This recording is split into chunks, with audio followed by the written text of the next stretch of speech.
മുംബൈ സ്ഫോടന കേസിൽ ശിക്ഷിക്കപ്പെട്ട് ജയിലിൽ കഴിഞ്ഞിരുന്ന ISIS ഭീകര സംഘടനയിലെ ഇന്ത്യയിലെ തലവനായ സാഹിബ് നാസർ ഡൽഹിയിൽ ആശുപത്രിയിൽ മസ്തിഷ്ക രക്തസ്രാവം മൂലം മരിച്ചുവെന്ന റിപ്പോർട്ടുകളാണ് ഇപ്പോൾ പുറത്തുവരുന്നത്.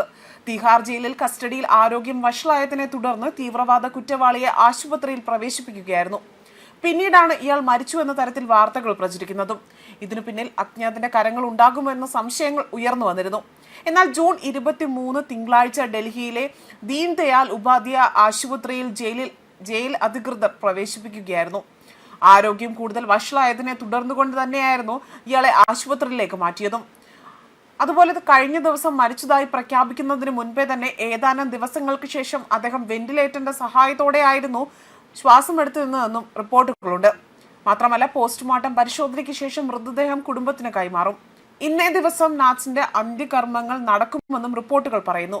ഡൽഹിയിലും മഹാരാഷ്ട്രയിലെ ബഡ്ഗാം മേഖലയിലും IS ഭീകരവാദം പ്രചരിച്ചതുമായി ബന്ധപ്പെട്ട് മഹാരാഷ്ട്രയിലെ ഈ മേഖലയിൽ നിന്നും ദേശീയ അന്വേഷണ ഏജൻസി അറസ്റ്റ് ചെയ്തതിനെ തുടർന്നുകൊണ്ട് 2023 മുതൽ ഡൽഹിയിലെ തിഹാർ ജയിലിൽ ജുഡീഷ്യൽ കസ്റ്റഡിയിലായിരുന്നു ഈ കൊടും ഭീകരൻ. NIA അഭിപ്രായത്തിൽ നാച്ചനും കൂട്ടാളികളും അവരുടെ വിദേശ കൈക്കാരിയുടെ നിർദ്ദേശപ്രകാരമാണ് പ്രവർത്തിച്ചിരുന്നതെന്നും പറയുന്നു. അതുപോലെ തന്നെ ഈ ഗ്രാമത്തെ വിമോചന മേഖലയായി പ്രഖ്യാപിക്കുകയും യുവ മുസ്ലിങ്ങളെ ഗ്രാമത്തിലേക്ക് മാറ്റാൻ പ്രേരിപ്പിക്കുകയും ചെയ്തിരുന്നു.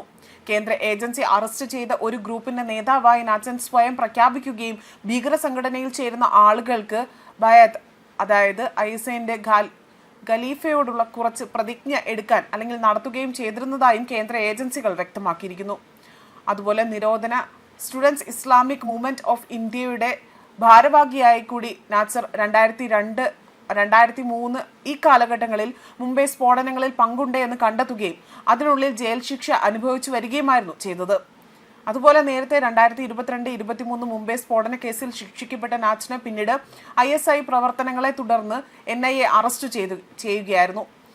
ഈ ആഴ്ച ആദ്യം മസ്തിഷ്കാഘാതത്തെ തുടർന്നുകൊണ്ട് തന്നെ വെന്റിലേറ്ററിന്റെ സഹായത്തോടെയായിരുന്നു ജീവൻ നിലനിർത്തിയിരുന്നത്. അതുപോലെ തിങ്കളാഴ്ചയാണ് തിഹാർ ജയിലിൽ അധികൃതർ നാച്ചനെ ഡൽഹിയിലെ ദീൻ ദയാൽ ഉപാധ്യായ ആശുപത്രിയിലേക്ക് പ്രവേശിപ്പിക്കുന്നതും. ബുധനാഴ്ച രാവിലെ ആരോഗ്യനില വഷളായതിനെ തുടർന്നുകൊണ്ട് തന്നെ ആശുപത്രിയിലേക്ക് മാറ്റുകയും പിന്നീട് ശനിയാഴ്ച നില വഷളാകുകയും ഉച്ചയ്ക്ക് 12:10 മരിച്ചതായും ജയിൽ അധികൃതർ വ്യക്തമാക്കിയിട്ടുള്ള റിപ്പോർട്ടുകളാണ് പുറത്തുവരുന്നത്. മാത്രമല്ല പോസ്റ്റ്മോർട്ടം പരിശോധനയ്ക്ക് ശേഷം മൃതദേഹം കുടുംബത്തിന് കൈമാറുമെന്നും പോലീസ് അറിയിച്ചിരുന്നു. നാച്ചിന്റെ അന്ത്യകർമ്മങ്ങൾ ഇന്നേ ദിവസം, അതായത് ഞായറാഴ്ച മഹാരാഷ്ട്രയിലെ അദ്ദേഹത്തിന്റെ ഗ്രാമത്തിൽ വെച്ച് തന്നെ നടക്കുമെന്നും ഉദ്യോഗസ്ഥർ പറഞ്ഞു. 2023 ഡിസംബർ 9-നായിരുന്നു ദേശീയ അന്വേഷണ ഏജൻസി ഇയാളുടെ അറസ്റ്റ് രേഖപ്പെടുത്തുന്നത്. അതുപോലെ NIA അറസ്റ്റ് ചെയ്തതിന് തൊട്ട് മുൻപേ തന്നെ ഇയാൾക്ക് രണ്ടാമത്തെ ഹൃദയാഘാതം സംഭവിച്ചതായും അഭിഭാഷകൻ സൂചിപ്പിച്ചിരുന്നു.